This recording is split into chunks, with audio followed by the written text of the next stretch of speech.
Yahvé dit à Abraham, quitte ton pays, ta parenté et la maison de ton père, pour le pays que je t'indiquerai. Je ferai de toi un grand peuple, je te bénirai, je magnifierai ton nom, sois une bénédiction. Voici Abraham.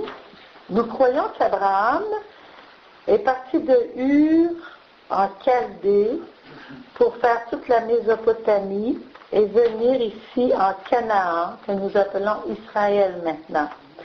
Mais au chapitre 11, dans la Genèse, nous voyons que Téra, son père, est parti de Ur en Chaldée, et Téra, avec Abraham et Sarah, Lot, et tout le troupeau, et etc., sont venus pour aller en Canaan, mais au lieu d'aller en Canaan, sont arrêtés à Haran, ici.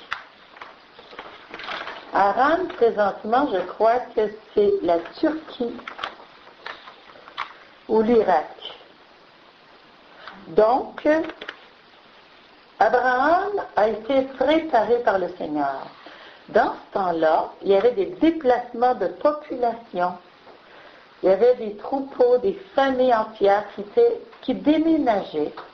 Donc Abraham, il connaissait cette manière de faire. Il l'avait vécu avec son père. C'était la première fois que ça me frappait comme ça. Donc le Seigneur, il prépare toujours ses instruments. Quand il nous manque quelque chose, quitte ton pays, va vers le pays que je te montrerai. Ce n'est jamais totalement nouveau. Il y a quelque chose qui nous a déjà enseigné, qui nous rend capables de faire ce qu'il nous demande et nous prépare. Donc, l'histoire patriarcale, c'est une histoire de famille, premièrement, et c'est une histoire religieuse. C'est l'histoire de la famille d'Abraham, puis de tout Israël, de tout un peuple. Parce que d'Abraham est issue une famille immense qu'on appelle les Juifs maintenant. Alors, ils ont rassemblé les souvenirs qu'on gardait des ancêtres. Les souvenirs d'Abraham, d'Isaac, de Jacob, de tous les fils de Jacob, dont spécialement Joseph qui est allé en Égypte, qui est devenu le bras droit du Pharaon. Ensuite, des anecdotes personnelles, des traits pittoresques des personnes. Alors, vous prenez la Genèse, puis on dirait qu'on lit une histoire. Sans souci de rattacher ces récits à l'histoire générale du monde. Non, ils vivent leurs petites affaires. Mais ils n'ont pas pensé de la rattacher à l'histoire générale. Quand ils sont allés en Égypte, ils n'ont pas pensé de nous décrire qu'est-ce que c'était un pharaon, quelle était la grande richesse de Pharaon. Non, ils ont simplement dit les choses qui étaient rattachées à leur vécu. C'est une histoire religieuse aussi. C'est l'histoire de la foi des Juifs. Et nous, les chrétiens, on dit que les Juifs, les Israélites, ce sont nos frères aînés. Parce que nous croyons dans le même Dieu qui s'est révélé. On ne peut pas être indifférent à la foi du Juif. On est ses frères. Mais nous avons accepté que la promesse de Dieu s'est réalisée en Jésus. Et pour eux, en général, ils ne l'ont pas encore accepté, mais ça va venir. Ensuite, tous les tournants décisifs de l'histoire d'Abraham, d'Isaac, de Jacob, de Joseph, du retour d'Égypte, tous les tournants décisifs sont marqués par une intervention divine. Dieu intervient dans l'histoire. C'est une révélation, hein? Et nous, on sait que Dieu intervient dans l'histoire. Tout y apparaît comme providentiel. La providence veille. Elle continue sa création, comme on disait tantôt. C'est une conception de théologie qui est vraie, mais qui néglige les causes secondes. On attribue tout à Dieu, directement, Et on néglige qu'il y a des causes dans les personnes, dans la nature, qui sont secondes. Ce que la parole de Dieu veut nous montrer dans le récit de la Genèse, c'est que Dieu est le responsable de tout. Il est le grand maître. Ensuite, les faits sont introduits, expliqués, groupés pour la démonstration d'une thèse religieuse. Alors, la thèse religieuse qui veut nous montrer dans la Genèse, c'est que Dieu a formé un peuple. Ce peuple est issu d'un homme, Abraham, et d'une femme, Sarah. Ce Dieu, comment s'appelle-t-il? Il s'appelle Yahvé. Et ce peuple, comment s'appelle-t-il? Israël. Autrement dit, c'est un vrai Dieu, c'est un vrai peuple. Et le pays qui l'a promis, on l'appelle la Terre Sainte, c'est-à-dire la terre d'Israël. Les récits sont historiques, en ce sens qu'ils racontent à leur manière des faits réels. Parce qu'on a tellement voulu enlever l'historicité des Écritures, mais je vous le disais, ce sont des faits historiques, mais racontés à leur manière. Ils donnent une image fidèle de l'origine des migrations des ancêtres d'Israël. Ils ont parlé de Ur, cette grosse ville dans ce temps-là, Ur, et Haran aussi. Donc, on nous dit des vraies villes. Puis avec les découvertes archéologiques, on peut vraiment croire. Alors, leurs attaches géographiques et ethniques, on les connaît, leur comportement moral et religieux. On nous raconte comment se comportait Abraham. Jacob, on sait, c'est des petites histoires de Jacob, hein? Et puis, les 12 fils, mon Dieu, quelle histoire, les 12 fils de Jacob, des jalousies, etc. Du vrai monde comme nous. Donc, ceux qui ont de la suspicion sur l'historicité ou si c'est des vrais faits réels, bien, la Bible de Jérusalem nous dit il nous faut céder devant le témoignage favorable qu'apportent les découvertes récentes de l'histoire et de l'archéologie orientale. Donc, il est vrai qu'Abraham vivait en Canaan aux environs de 1850 avant Jésus-Christ. Les fils de Jacob sont en Égypte vers 1700. Puis on nous parle du pharaon comme probablement étant Ramsès II, parce qu'il a, du temps que Moïse a fait sortir le peuple d'Égypte, parce qu'il a fait faire de grandes constructions. Puis eux autres auraient travaillé aux constructions. L'appel d'Abraham. Donc, si vous avez une Bible, vous prenez votre Bible au chapitre 12. C'est très important, Abraham. Je ne sais pas si vous autres, dans votre vécu, vous avez vécu cette parole souvent. Moi, je l'ai vécu souvent, la parole d'Abraham. Le Seigneur m'a dit souvent, Monique, quitte ton pays et va vers le pays que je t'indiquerai. À 19 ans, j'ai quitté ma famille, ma terre, pour m'en aller me donner au Seigneur.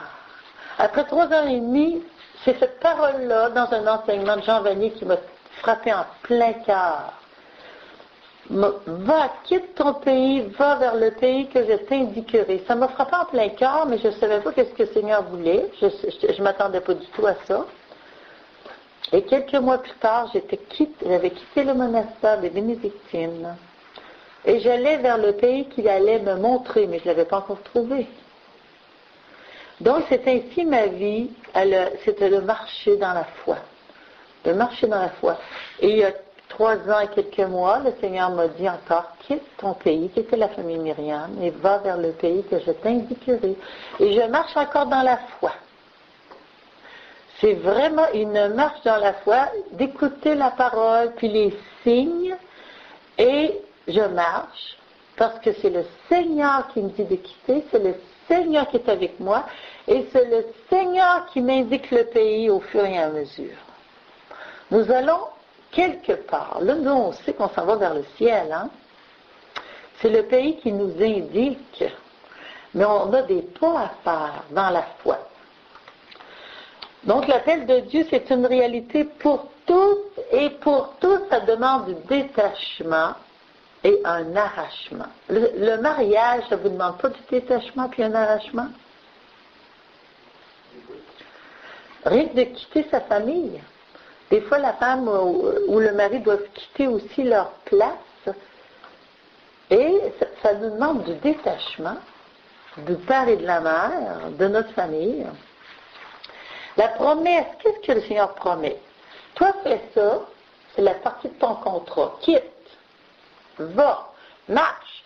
Et moi, je te promets, c'est toujours comme ça que ça marche, je te promets que je ferai de toi un grand peuple. Je te bénirai. Puis toi, sois une bénédiction. Ça veut dire, dans tout ton être, sois dans une bénédiction. On se bénira par Abraham. C'est ce que le Seigneur dit. Par toi se béniront toutes les nations. Maintenant, on se bénit par Jésus-Christ. Il est la bénédiction du Père. Voyez-vous comment le Seigneur a tout préparé ça? On se bénit tous. Puis toutes nos prières dans la messe, on les finit, les oraisons, par Jésus-Christ, ton Fils, notre Seigneur, qui vit et règne avec toi dans l'unité du Saint-Esprit. Quelle est la réponse d'Abraham? Oui, c'est écrit, il partit comme lui avait dit Yahvé, et Lot partit avec lui. Verset 4.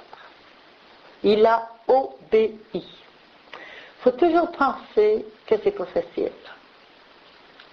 Le Seigneur a fait une promesse. Moi, je vous raconte qu'en quittant pas l'Égypte, mais en quittant, voyons, comment ça s'appelle, ce pays-là à côté de la France, où j'étais, la Belgique.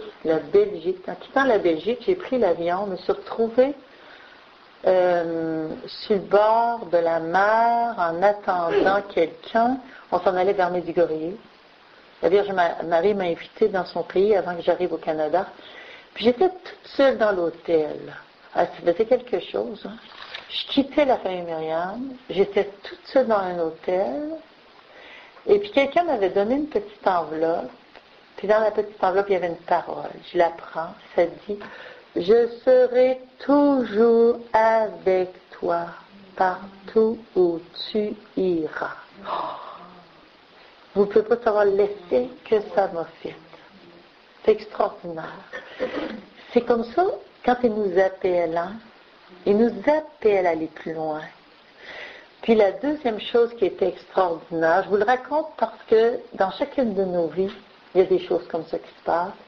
Je suis arrivée à Medjugorje, puis je regardais le paysage, on était dans un taxi, je regardais dans la fenêtre, et qu'est-ce que je vis dans le ciel? La Vierge Marie assise avec Jésus sur ses genoux. Mais dans les nuages, formés de nuages.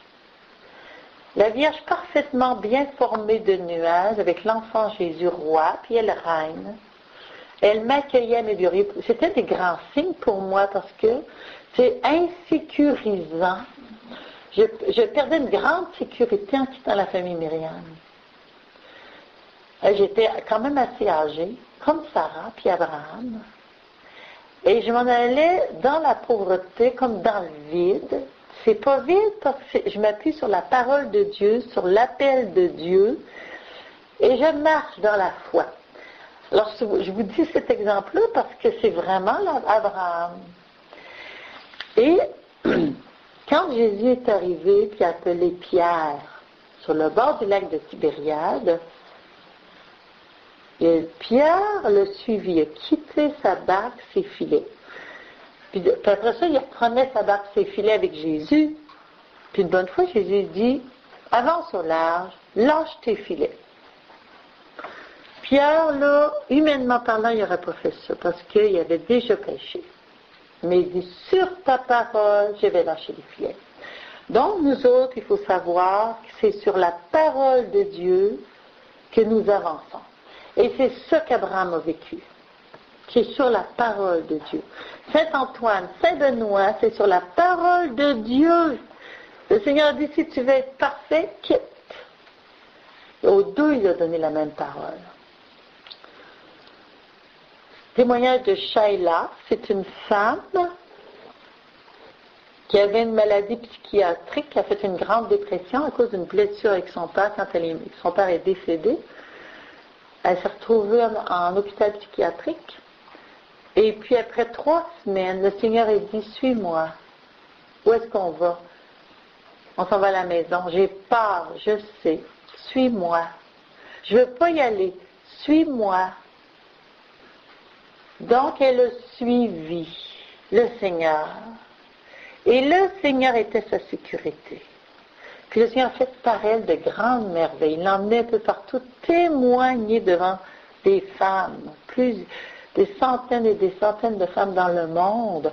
Puis le Seigneur lui a demandé de parler de ce qu'elle avait vécu dans sa maladie et comment sa foi a grandi parce qu'elle a appris à faire confiance au Seigneur. Puis elle a lâché le contrôle. Le fait qu'elle avait eu un grand choc émotif étant jeune, elle gardait le contrôle. Elle ne se faisait pas connaître dans sa pauvreté, elle se cachait sous des masques. Et là, le Seigneur lui a dit, suis-moi. Où est-ce que nous allons? Suis-moi. Voyez-vous, c'est ça, Abraham. Chacun de nous, on a à suivre. Est-ce que moi, je me mets en route? Alors, toute la foi d'Abraham va grandir, mais il va être en lutte contre la tentation de se confier en lui-même, prendre les choses en main, lui-même, dans l'épreuve, dans la durée de l'attente, parce que c'est long. Il a débuté sa route avec une petite foi. Il n'est pas devenu le père de notre foi d'un coup, mais sa foi grandit. Puis ensuite, il a fait des erreurs. Il s'est trompé. Mais pourtant, Dieu est resté fidèle, puis Dieu a toujours dirigé ses pas. Qu'est-ce que Dieu a promis à Abraham? En 3 occasions, Genèse 13, Genèse 15, 5 et 15, il a promis une lignée importante qui viendrait de Sarah, sa femme. Alors, après 10 ans, il n'avait pas encore eu son enfant. Sa femme était stérile, puis il n'avait pas encore eu son enfant. Alors lui, en Genèse 15, on va voir que Abraham, il se pose des questions. Nous autres aussi, quand on voit que la promesse n'est pas réalisée, mettons, à 20 ans, j'ai dit, je vais faire une scène, Seigneur, fait de moi une scène, puis à 30 ans, c'est pas réalisé. On se décourage. Je ne ferai jamais une sainte. Ou bien j'ai voulu faire des grandes choses pour Dieu, puis à 40 ans, c'est pas encore réalisé. Oh ben, on va faire une petite vie médiocre d'abord. Ben non, c'est pas ça qu'il faut faire. Il faut croire à l'impossible, à l'inimaginable. Parce que Dieu est capable de réaliser ses promesses. Il faut que l'intervention de Dieu dans notre vie soit claire. Pourquoi tu as choisi quelqu'un de pas capable? C'est parce qu'il va le rendre capable. Et que la personne qui n'est pas capable va savoir par expérience qu'elle n'est pas capable toute seule. Et ça prend une vie pour réaliser ça. Beaucoup d'épreuves. Dans notre cheminement, on a des états de découragement où tout semble impossible et noir. Dans ce genre de situation c'est dans ce genre de situation que Dieu fait son œuvre. Donc, il nous appelle à vivre dans la confiance en Dieu. Ça concerne autant les petites choses du quotidien que nos grands rêves. Alors, il faut toujours s'accrocher aux promesses de Dieu. C'est ce que la petite Thérèse a fait. Vous avez lu la vie de la petite Thérèse. Elle a dit, le Seigneur a dit, soyez parfaits comme votre Père Céleste est parfait. Soyez saints parce que votre Père Céleste est saint. Elle dit, moi, je veux faire une grande sainte. C'était logique pour elle. Puis quand elle disait ça à ses sœurs, aux confesseurs, elle trouvait ça un petit peu exagéré. Mais c'était elle qui avait raison. Puis le pape qui l'a canonisé a dit, c'est la plus grande sainte des temps modernes. Alors elle avait raison de croire à l'Évangile, de croire aux paroles de Dieu dans la bouche de Jésus. Donc, s'accrocher aux promesses de Dieu. Voilà que là, le Seigneur va former son homme, Abraham. Première épreuve, la famine. Alors, il arrive en Canaan, c'est quand même une grande marche avec ses chameaux, ses moutons, Lot, sa femme Sarah, les serviteurs, donner à manger à tout ce monde-là, à tous ces animaux, marcher dans la poussière. Imaginez-vous, là. Alors, de Haran jusqu'en Canaan, ici, ils ont tout fait ça. Tout on fait ça en avion maintenant. Alors, là, il y a une famine. Première réaction d'Abraham. Il ne s'est pas mis à genoux pour demander au Seigneur quoi faire, on dirait. C'est pas écrit, en tout cas. Il n'a pas dit, Seigneur, moi, je suis rendu dans le pays que tu m'as promis, j'y reste. Donne-nous ce qu'il faut maintenant. Agis. Donne-nous à boire, donne-nous à manger. Non, il n'a pas fait ça. Il a fait une décision humaine. Bon, ben, il dit, on va s'en aller en Égypte. C'est un pays où il y a beaucoup de choses à manger. On va aller se mettre à l'abri en Égypte. Puis l'Égypte, c'était un pays qui était le symbole de l'infidélité à Dieu. Ils adoraient les idoles. Ils étaient puissants par eux-mêmes. Alors, ils apprennent aux frontières que Pharaon aime les belles femmes et que Sarah est très belle et qu'elle est en danger. Non pas elle qui est en danger, Abraham, son mari. Parce que dans ces pays-là, on ne respecte pas les maris quand on veut avoir la femme du mari. D'ailleurs, en Afrique, j'ai su par une Africaine, quand elle s'est mariée, c'était une chrétienne, elle a dit à son mari, je voudrais que tu n'aies pas d'autres femmes que moi. Parce qu'ils étaient, comment on appelle ça, avoir d'autres femmes? Polygames. Alors son mari a promis qu'il n'aurait pas d'autres femmes, il n'a pas tenu sa promesse. Dans le village, il y avait un homme qui voulait avoir cette femme-là. Et il a jeté un sort à son mari et il est mort. Alors, c'est comme ça que ça se passait aussi. Tu sais, au début, l'Afrique n'est pas chrétienne depuis longtemps, n'est pas christianisée depuis longtemps. Les habitudes de sorcellerie, de culte aux idoles sont encore là. Alors, jeter des sorts, c'est encore là. Donc, Abraham dit à Sarah de mentir. Il dit, tu diras que tu es ma sœur. Et Sarah, comme elle est très belle, qu'elle est la sœur d'Abraham, les serviteurs l'amènent au Pharaon, elle devient la concubine du Pharaon. Alors, que va devenir la promesse du Seigneur? L'enfant qui était promis à Abraham, la grande descendance. Vous avez déjà vu, vous, les châteaux de Pharaon, les armées de Pharaon, le petit Abraham, qu'est-ce qu'il devient là-dedans? Impossible. Vous avez vu les films de Pharaon? Il nous faut penser ça. C'est le tout-puissant Pharaon qui est divinisé, qui a droit de vie et de mort, qui a pris la femme d'Abraham. Et là, Abraham, qu'est-ce qu'il peut faire? La seule chose qu'il peut faire, c'est faire confiance en Dieu. Il ne peut plus faire confiance en lui-même. Avez-vous déjà vécu ça, des événements où vous ne pouvez plus faire confiance en vous-même? Parce que vous avez manqué votre coup, parce que ça n'a pas marché, parce que vous avez vécu des échecs. C'est excellent pour la foi. Alors l'épreuve révèle qu'Abraham il a vraiment peur, qui est incapable devant les difficultés qu'il dépasse. Révèle aussi son péché, son compromis devant la vérité. Il achète sa protection. Et puis, la conséquence vient là, sa femme est avec Pharaon, puis il ne peut plus rien faire.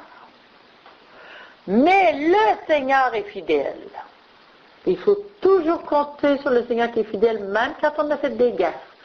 Même si on a pris de mauvaises décisions, si on a fait des erreurs, Le Seigneur est fidèle. Et Dieu a fait promesse à Abraham. Est-ce que Dieu est fidèle à ses promesses? Alors Dieu protège miraculeusement Sarah. Et Pharaon commence à avoir des ulcères, des pustules, des gros problèmes. Puis Pharaon, il est superstitieux. Pharaon, il croit aux dieux, aux devins, aux magiciens, aux sorciers. Il fait venir, il dit, qu'est-ce qui se passe? Pourquoi que je suis malade? Ça va mal. Alors il dit, la femme que tu as là, elle est la femme d'un autre, et le Dieu, il n'est pas content. Alors là, Pharaon, il est fâché, il fait venir Abraham. Il dit, c'est ta femme, elle, va-t'en avec elle. Il les renvoie aux frontières, la femme, les troupeaux, et va-t'en. Va-t'en chez toi. Alors, qu'est-ce que cette épreuve a révélé de Dieu pour Abraham? Hein? Dieu fidèle, puis à part de ça, un Dieu très puissant. Un Dieu très puissant. Devant Pharaon, un homme ne peut rien faire, mais Dieu pouvait faire quelque chose. Et un homme est Dieu qui est très bon, miséricordieux pour Abraham. Voyez-vous comment on peut réfléchir sur la révélation? Dieu se révèle dans l'histoire. Il faut savoir écouter l'histoire. Deuxième épreuve, séparation d'Abraham et de Lot. Abraham, il aime son neveu. Mais ils sont devenus très riches les deux. Beaucoup de troupeaux, beaucoup de serviteurs. La chicane est prise avec les serviteurs. Et Abraham, il ne veut pas qu'il y ait de chicane. Abraham, c'est un homme de paix. Alors Lot, il dit, on est obligé de se séparer, Abraham. Moi, je vais aller à droite, puis toi, tu iras à gauche. Alors là, Abraham, il dit, Lot, choisis où tu veux aller. Voyez-vous la générosité d'Abraham? Pourquoi Abraham est si généreux? Il fait confiance au Seigneur. Genèse 13, 10. Lot choisit de s'en aller vers Sodome, en dehors du pays promis à Abraham par le Seigneur, parce que la plaine est irriguée, parce qu'il y aura des belles vignes, des pâturages, ça va être riche. Alors, Lot il choisit le meilleur, ce qui paraît le meilleur. On sait qu'est-ce qui va arriver, hein? Pourquoi tu t'en séparé? Parce qu'il était rendu trop riche, trop de moutons, trop de chameaux. Puis il manquait d'eau pour les... Donc, il faut faire attention dans nos choix parce que lui s'est laissé influencer encore par l'esprit du monde, la richesse, qui paraît. Puis il n'a pas craint de vivre en plein milieu des païens qui adoraient des idoles, qui offraient leurs enfants aux dieux, qui étaient homosexuels, etc. Abraham va secourir son neveu en risquant sa vie. Parce que là, 4 rois se mettent en guerre contre le roi de Sodome. Ils l'attaquent, ils viennent chercher Lot et sa famille et ils emportent Lot et sa famille et le troupeau et tout. Et Lot est perdu. Abraham, on va voir encore sa fidélité à sa famille. Abraham va abandonner sa propre sécurité pour sauver son neveu. Puis, ils sont très peu nombreux pour s'attaquer à 4 rois. C'est extraordinaire. Il n'y a rien que lui et ses serviteurs, là. C'est pas des guerriers. Mais parce qu'il met sa confiance dans le Seigneur, parce que l'amour de la famille est important, alors il ose, et il croit aussi à la promesse. Hein? Le Seigneur a fait une promesse, et il est sûr qu'il ne va pas mourir là. Il a l'air fidèle à sa confiance. Et il va aller sauver son neveu. Et quand il va tout rapporter, le roi de Sodome va vouloir lui payer quelque chose. Il dit, garde tes présents pour toi. La seule chose que je veux, c'est la vie de Lot et sa famille. Et après cette guerre, on voit apparaître un personnage assez spécial qui vient rencontrer Abraham. On ne sait pas d'où il sort. Il s'appelle Melchisédek, roi de paix. Et qui offre un sacrifice au Dieu du ciel et de la terre et vient offrir et bénir Abraham. Il offre le pain et le vin et il bénit Abraham. C'est comme si c'est le Seigneur Dieu qui l'envoie. Il n'y a rien qu'un Dieu du ciel et de la terre. Il offre le pain et le vin, hein, ça prépare l'Eucharistie, et il bénit Abraham. C'est pas du tout dans ça que vous payer sa vie, dans ce passage-là. Ça se peut. Ça se peut. Parce qu'on n'en pas d'où ça vient, parce qu'il y en a. Quand Abraham revint, la dîme, tu supposes d'où elle vient? Non, la dîme, c'est très bien, mais dans ce temps-là, Oui. pour Abraham, tout ce que c'est ça, dire, je vais aller payer la dîme à Melchizedek, parce que c'était pas institué encore. Oui, c'était pas institué. Mais on ne connaît pas toute l'histoire qui est en arrière. Non, je sais pas. Oui, c'est ça l'histoire. Des fois, on en voit plus dans les livres, là, mais là, on ne sait pas. Alors, les promesses et l'alliance. Ça, c'est tellement beau, là. Au chapitre 15, Abraham se questionne, il n'a pas d'héritier. Est-ce que je vais donner tout ce que je possède à mon serviteur? Parce qu'il se voit vieillir. Puis, il a entendu la promesse, puis là, il doute. À chaque fois que tu hésites, tu trouves mon plan d'amour. Hein? Il doute. Il dit, je vais être obligé de me faire un testament, puis mettre mon serviteur sur le testament. J'ai pas d'enfant, je m'en vais sans enfant. Alors, il dit ça au Seigneur. Et le Seigneur dit, non, tu auras un enfant. Il le conduisit dehors au chapitre 15, verset 5. Lève les yeux au ciel, dénombre les étoiles si tu peux les dénombrer. Il lui dit, telle sera ta postérité. Abraham crut en Yahvé qui le lui compta comme justice. Je suis Yahvé qui t'ai fait sortir d'Ur des Chaldéens. Je t'ai fait sortir, c'est moi qui t'ai appelé, c'est moi qui t'ai promis, je suis encore avec toi, ne doute pas. Alors dans notre vie, c'est ça, hein?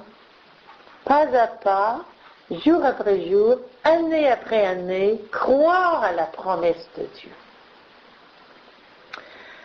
Alors le Seigneur et Abraham font une alliance. Ce jour-là, il avait conclu une alliance avec Abraham en ces termes.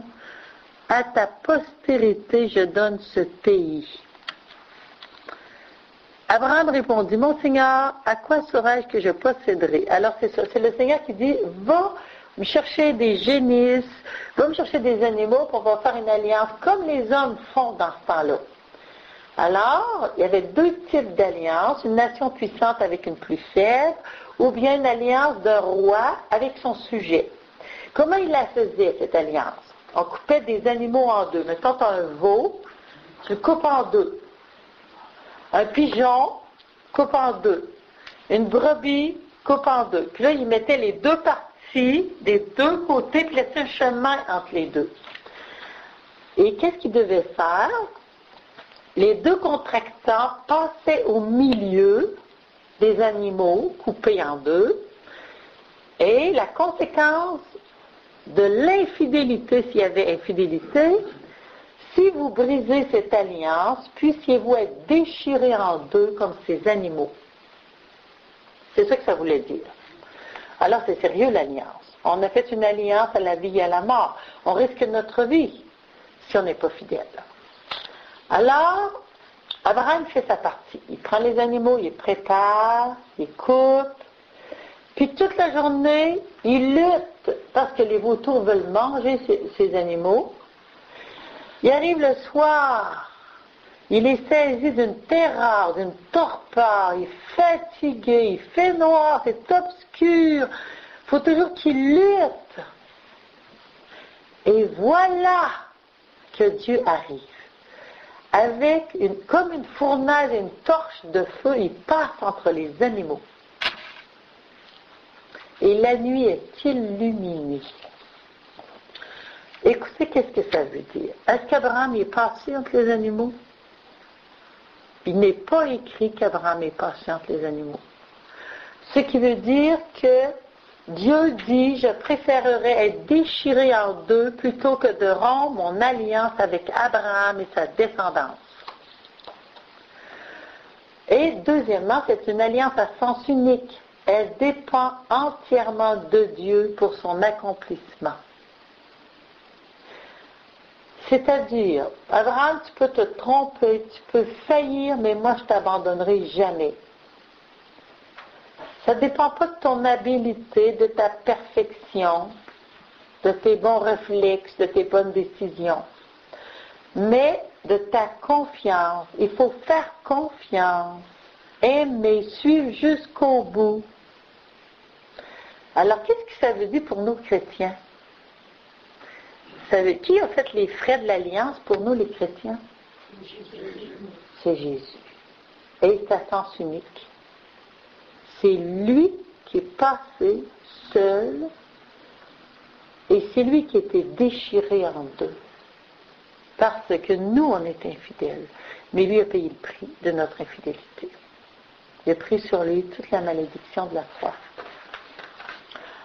Et alors, la foi d'Abraham grandit. Là, il a une promesse, il a fait un contrat comme les humains font avec Dieu. Dieu, il est passé entre les animaux. Il sait que c'est vrai parce que toute la journée, il a attendu. Il a lutté pour que les animaux restent là, frais pas manger. Il a eu une expérience inoubliable. Il ne peut pas l'oublier, là. Et après ça, au chapitre 7, qu'est-ce qu'on voit? Il n'a pas d'enfant encore. C'est bien fatigant. Alors, il y a une tentation d'aider Dieu. Savez-vous qui a voulu aider Dieu? Tentation d'aider Dieu. La promesse n'arrive pas, on va l'aider. Trouvez-vous que c'est du bon sens? Ah, vous trouvez pas? Pensez-vous que nous autres, on fait des choses semblables? Oui, oui. Nous autres, on veut contrôler. Quand ça ne marche pas, on dit, Seigneur, on va t'aider, nous autres. Ça va aller mieux. Alors, ce qui s'est passé, c'est que Sarah a dit, je vais m'en mêler, moi. Mon mari, là, je pense qu'il a besoin d'aide. Elle dit, c'était des coutumes. Oui, elle était consentante, c'était des coutumes païennes. Si la femme légitime n'avait pas d'enfant, elle pouvait lui donner à son mari la servante jusqu'à ce que la servante tombe enceinte. Et la servante, elle accouchait sur les genoux de la femme légitime et l'enfant appartenait à la femme légitime. C'était une coutume païenne acceptée par les nations de l'entour. Alors Sarah a dit, moi je vais m'arranger. Je vais donner ma servante égyptienne. Depuis qu'elle était revenue d'Égypte, elle avait une servante égyptienne. Il a été élevé par les Égyptiens. Oui, il a été élevé. Oui, c'est ça. Alors, faire des compromis au niveau de notre foi, ça amène des problèmes. Ça comporte des conséquences, mais l'échec peut nous amener plus loin dans la foi quand on se relève. Alors, c'est quoi les conséquences? C'est que Ismaël, pour Sarah, après ça, c'était tout le temps un danger. Et l'Égyptienne, la servante, elle s'est mise à mépriser Sarah. Sarah s'est mise à chicaner sa servante. La chicane était prise dans la tribu. Et là, quand Ismaël est né, bien là, Sarah a dit, il ne faut pas que ce soit lui qui soit l'héritier. Elle menaçait Abraham. Renvoie la servante pour son bébé. Ah, il était dans le désert. Sarah avait l'air à pas avoir de cœur. Puis Abraham, il aimait son fils Ismaël, lui. Mais là, la chicane était prise et le Seigneur est obligé de défendre la servante et le fils, même au désert. Mais il a dit à la servante, obéis à ta maîtresse. Mais moi, je te bénis, je te protège. Et on sait qu'Ismaël est le père des peuples arabes. Et que les Arabes sont toujours contre les Juifs. Vous remarquez? C'est un affrontement de ces peuples. Puis pourtant, ils se réclament d'Abraham. Bon, au chapitre 17, Dieu renouvelle sa promesse d'alliance qui s'accomplira par Saraï, parce qu'avant ça s'appelait Sarah, ça s'appelle Saraï. Je te donnerai un fils d'elle. Alors Abraham rit. C'est lui qui rit cette fois-là. Il a 100 ans, Sarah 90 ans. Il dit à Dieu qu'Ismaël vive devant ta face. Dieu bénit aussi Ismaël, mais il dit non, tu auras un fils de Sarah. Ensuite, l'alliance se conclut cette fois-ci par la circoncision. Et la circoncision va être très importante tout le temps jusqu'à la venue de Jésus. Jésus a été circoncis. C'est un signe de l'alliance avec Dieu et d'appartenance au peuple juif. Et ensuite, Dieu donne un nouveau nom à Abraham. Il va s'appeler Abraham. Ça exprime le changement imprimé par Dieu dans la destinée d'Abraham. Il devient le père d'une multitude. L'alliance, elle est perpétuelle, promesse du Seigneur. On reprend notre chant, Abraham, puis après ça, on va terminer l'enseignement. Oui. Moi, je regrette comme je sais, on dit que partir, c'est mourir un peu. Oui. Partir, par exemple, quand Abraham part de son pays, mourir à son peuple, à son pays, à son père, il quitte son père, ses frères. Hein. C'est tout des deuils, oui. Un deuil, c'est comme une mort. Hein. Oui, oui. Alors, on peut se lever, on va reprendre notre frère Abraham.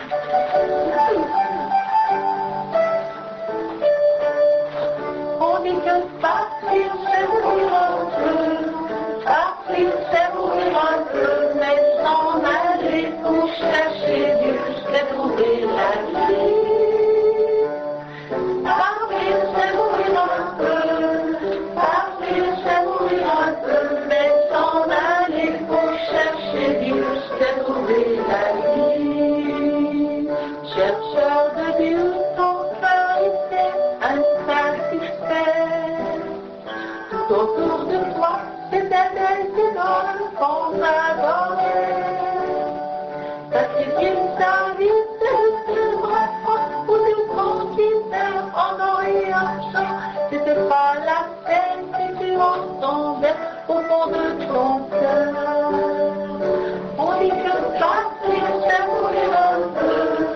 Partir, c'est mourir un peu. Mais s'en aller pour chercher Dieu, c'est trouver la vie.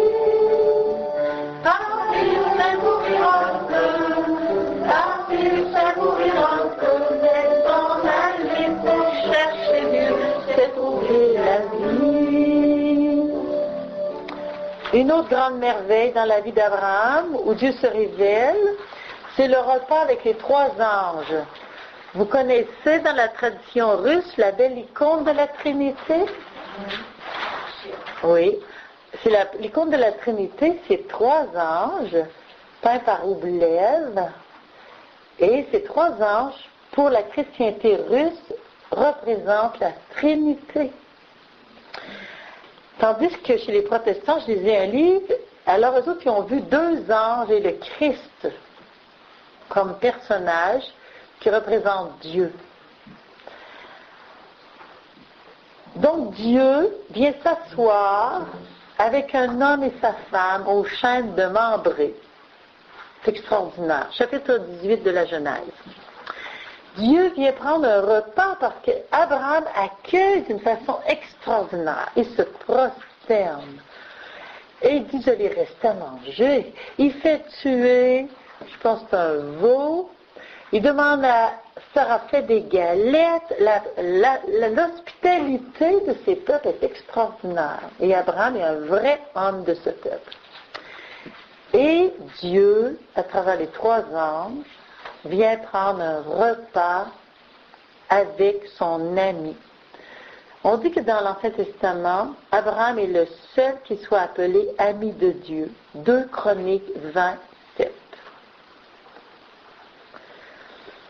Et là, les anges, après le repas, vont annoncer Isaac. Enfin! C'est incroyable. On l'a attendu, hein? On l'a attendu. Il arrive au temps que Dieu avait marquées. Chapitre 21, ça dit ça. Mais Sarah doute, et là c'est à son tour de rire. Alors l'ange dit, tu ris? Non, je ne ris pas. Elle a peur. L'ange dit, il n'y a rien de trop merveilleux pour Dieu. Il n'y a rien de trop merveilleux pour Dieu. Mais pour Sarah, la promesse semble trop belle. Elle a tellement souffert. Avez-vous déjà rencontré une femme qui ne peut pas avoir d'enfant et qui souffre? Ça m'est arrivé une fois, moi. La souffrance, je ne peux pas m'imaginer comment on pouvait souffrir de ne pas avoir d'enfant. Alors, en plus, Sarah avait cessé d'avoir ce qu'ont les femmes. Elle n'avait plus d'appui pour sa foi. Elle ne devait dépendre que de Dieu seul. Ça annonce un petit peu la naissance miraculeuse de Jésus. Marie devait dépendre que de l'Esprit Saint. Et l'ange aussi annonce la naissance de Jésus. Il dit, il n'y a rien d'impossible à Dieu. Ça se ressemble comme annonce. Alors pour Sarah, la confiance est difficile. Et pour nous aussi, quand vous espérez quelque chose pour vos enfants, puis ça n'arrive pas, est-ce que votre foi est très forte? Est-ce qu'elle vacille comme une petite lampe? Alors c'est ça de demeurer dans la foi. Faire confiance jusqu'au bout. Il n'est pas le père de la foi pour rien, hein? Et voilà que notre Isaac arrive. Un beau garçon. La promesse du Seigneur. Il grandit. Et je ne sais pas s'il a 12 ans quand le Seigneur lui dit, Abraham! Oui, me voici. Et Abraham, là, il a grandi. Il est rendu loin dans la foi. Aussitôt que le Seigneur lui dit, il répond, me voici. Il dit, maintenant, mon Abraham, je vais te demander quelque chose d'inouï. Chapitre 22. 22. Prends ton fils, ton unique que tu chéris. Oh là là, tous les mots sont importants. Isaac. Va-t'en au pays de Moria, et là tu l'offriras en holocauste sur une montagne que je t'indiquerai. Silence. C'est inouï. Eh bien, Abraham obéit dès le matin. Il part.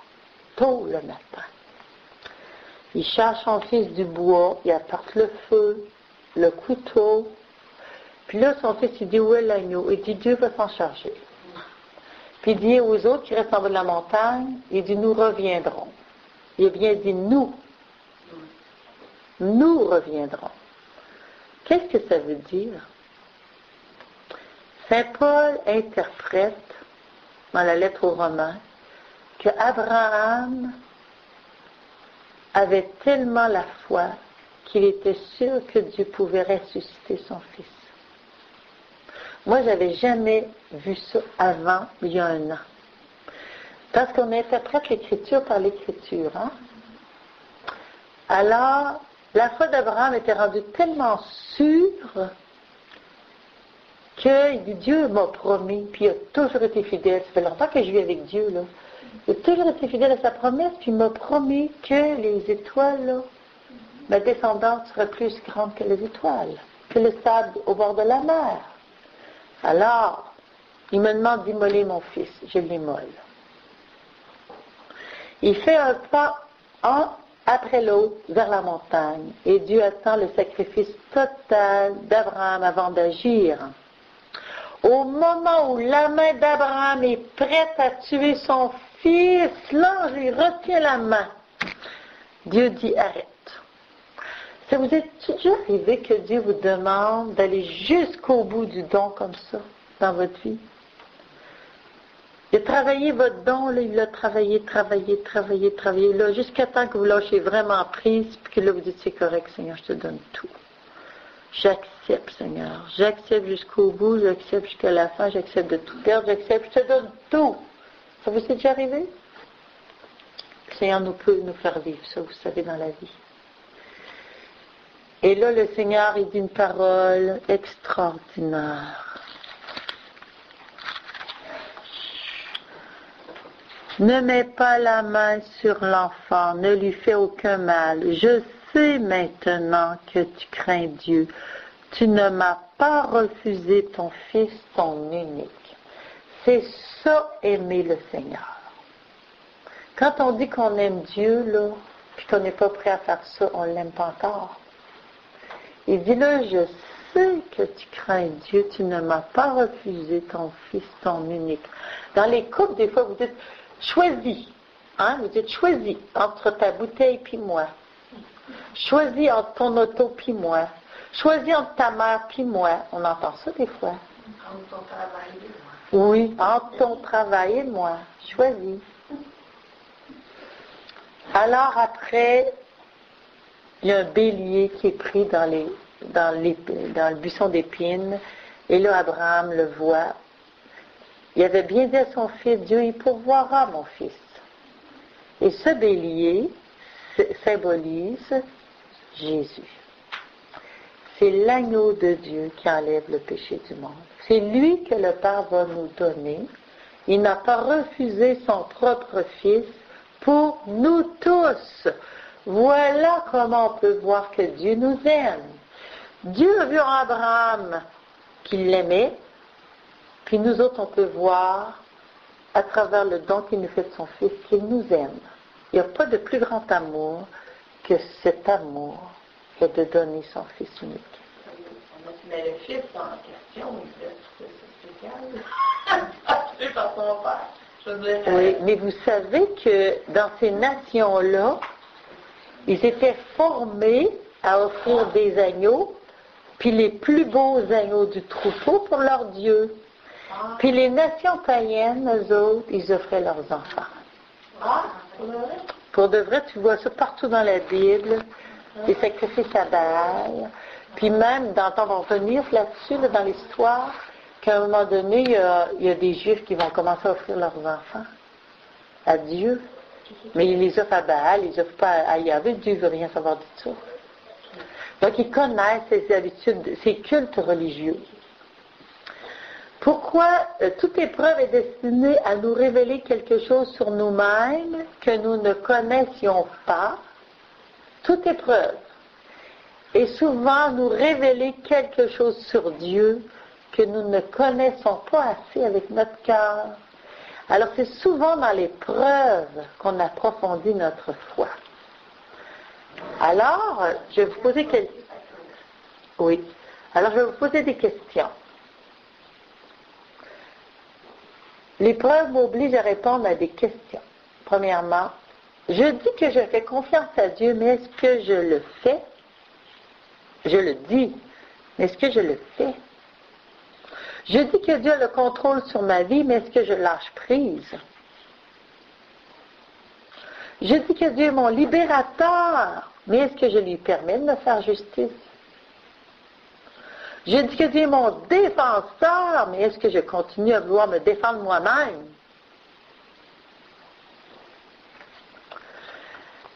Alors, je vous raconte simplement une petite histoire d'Émilie Tardy qui a entendu un jour « Quitte ton pays pour le pays que je t'indiquerai ». J'avais beaucoup de peine à quitter Nagua. C'était une petite paroisse qu'il avait comme curé ou comme vicaire. Il dit, nous voulons toujours nous sécuriser avec ce que nous avons. Voilà qui nuit beaucoup aux surprises de l'Esprit Saint. La vie dans l'Esprit est une vie de dépouillement. Elle consiste à ne pas faire sienne les choses de Dieu, pas même ce que nous appelons notre ministère. Nous sommes appelés à être d'éternels pèlerins qui vivent sous des tentes provisoires, prêts toujours pour le voyage, sans billet de retour. Car c'est lorsque nous ne possédons rien, nous sommes capables de tout avoir.